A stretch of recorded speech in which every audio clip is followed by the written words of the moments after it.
Ini memang debat perdana capres, kita lihat ada kemudian yang lebih memilih untuk mempersiapkan diri seperti Jokowi, sementara Prabowo ke... Rasanya sih kedua-duanya mesti siapkan diri. Pastinya, karena ini debat capres. Tadi Pak Harta juga bilang, kami mempersiapkan diri yang baik, cuma mungkin timingnya kan. Ada yang sehari sebelumnya, ada yang mungkin 2 hari atau 3 hari sebelumnya. Pada intinya memang kedua pihak pasti menyiapkan diri. Dan kita juga berharap kedua belah pihak menyiapkan diri dengan baik. Karena bagaimanapun ini kan tontonan jadinya ya.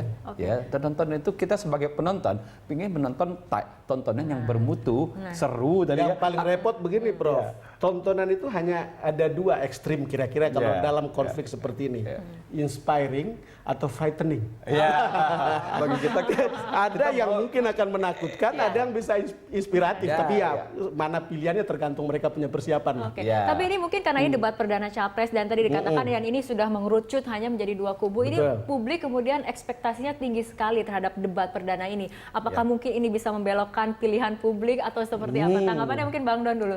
Itu sangat menarik karena survei terakhir mengatakan, itu saya diskusi dengan Saiful Mujani 2 hari lalu, masih ada orang yang mungkin nyebrang, kan ada swing voters ya, undecided itu masih kira-kira di atas 10 atau 15 atau 12, lalu kemudian yang swing di antara 2 ini masih ada kira-kira 15, sehingga total itu masih ada 25 sampai 30. Tapi seperti apa persisnya, saya termasuk yang tidak bisa komentari tentang seperti apa mereka akan swing gitu. Prof.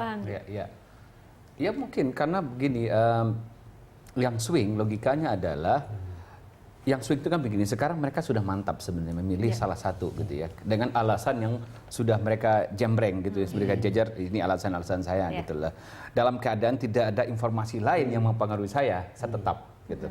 Kalau undecided voter hari ini memang dia bingung, dia tidak punya preferensi sama sekali, mau ke sini mau ke sini. Tetapi bisa nggak debat ini membuat para undecided dan swing sini bisa mantapkan pilihan akhirnya? Oh bisa tentunya. Jadi dengan kadar yang berbeda kan. Kalau yang tadi swing, tentunya dia perlu alasan yang sangat fundamental. Kenapa dia harus swing, ya?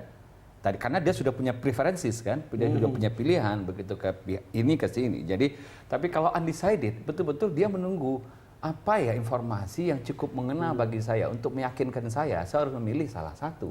Dan orang seperti ini memang yang kalau undecided itu biasanya orang-orang yang lebih berpendidikan, orang-orang yang skeptis, kritis, dia akan menunggu on the last minute. Harus memutuskan gitu kan. Ini mengenai karakter pemilih yang ada di Indonesia saat ini. Apakah kemudian dengan debat ini bisa kemudian mengena pada karakter-karakter pemilih saat ini di Indonesia? Ini pertanyaan yang sangat menarik ya. Apakah debat itu mempengaruhi pilihan publik? Kalau kita lihat hasil survei Nielsen tentang penonton televisi, maka mungkin ada yang terpengaruh, ada yang tidak. Artinya sudah ada yang punya pilihan. Yang menarik perhatian saya sebetulnya adalah kalau debat ini mempengaruhi keputusan politik orang, maka mereka harus betul-betul mempersiapkan diri dengan memilih kata yang benar, diksi yang tepat, gestur yang tepat untuk kemudian bisa mempengaruhi pemilih. Gitu. Saya tidak yakin orang akan terpengaruh oleh kata yang begitu rumit gitu ya, oleh sebuah pidato yang begitu rumit atau oleh sebuah debat yang bahasanya tinggi untuk kelas kita. Betul kelas menengah kita banyak, tapi menurut saya abstraksi mereka terhadap kata itu masih tidak sekuat orang barat ya. Sementara mereka itu akan mengambil pilihan atau memilih berdasarkan gestur dan mungkin dengan bahasa yang sederhana. Menarik untuk bisa dilihat, tapi memang belum ada surveinya Rara tentang bagaimana pengaruh debat seperti ini terhadap pilihan dan karakter penonton gitu. Tapi Nielsen saya rasa mereka punya survei tentangnya. Nah, sebelum kita dengarkan tanggapan dari Pak Hamdi, kita simak bersama berita-berita yang ada di media online berikut ini. Ini adalah mengenai menjelang debat pada nanti malam pada pukul 20 di Viva News mengambil tajuk Yusuf Kala tidak takut debat dengan Prabowo Hatta.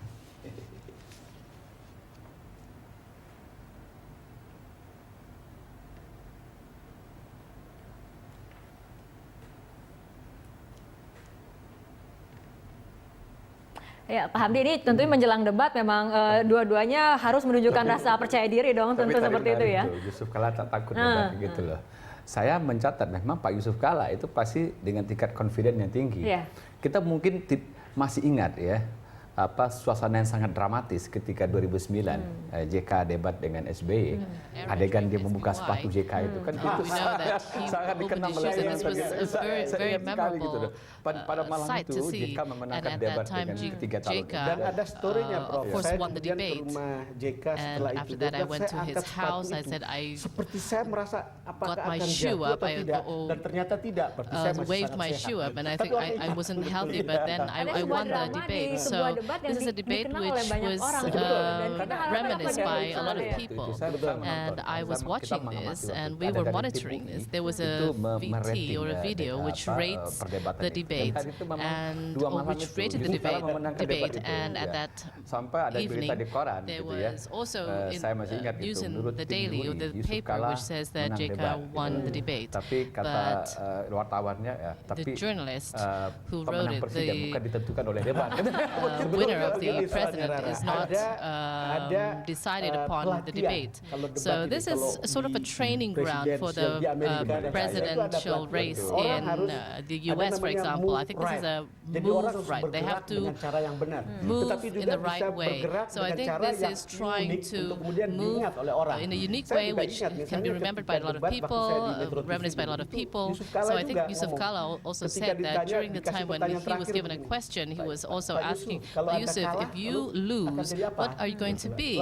So what is your position going to be? I'm going to go back to my hometown, and then I'm going to fish. So I think television, the sound bite of journalism is very important. So people would have to understand how they would talk in front of the public on television, which can be reminisced, or can be remembered by the people, and also the gestures which will be remembered by the people. Sekarang kalau Jokowi like dengan warna yang Jokowi right now, di antara tiga warna this, putih, vibrant color, kuat sekali. Dengan and begitu I think sebetulnya people would bahasa remember, tubuhnya and the gesture, the body memadai untuk language, kemudian dipahami oleh this would publik. be Ada understood by the people. ada dua kalimat kunci two, dari Bang Ron di TV, no second chance, no yang second kedua chance, soundbite and of the soundbite journalism. of Seperti itu ya Bang Ron ya. Ya, I Bang Ron think, juga pahami, kita akan lanjutkan Don, perbincangan, we tapi will kita ikuti continue jeda on berikut our terlebih discussion, dahulu. but we